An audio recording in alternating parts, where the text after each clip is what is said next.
Welcome to the channel.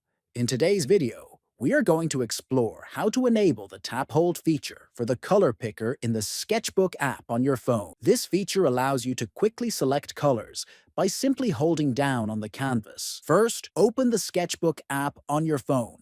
Next, look at the top left corner and tap on the three horizontal lines. Then, from the menu that appears, scroll down and tap on Preferences. In the Preferences menu, scroll down until you find the Tap Hold for Color Picker option. Once you locate it, simply turn it on by tapping the toggle button. Finally, after enabling this feature, click on Done at the top left corner to save your settings and return to your canvas. Now, you can try holding your finger on any area of the canvas to quickly pick colors, making your drawing experience smoother and more intuitive.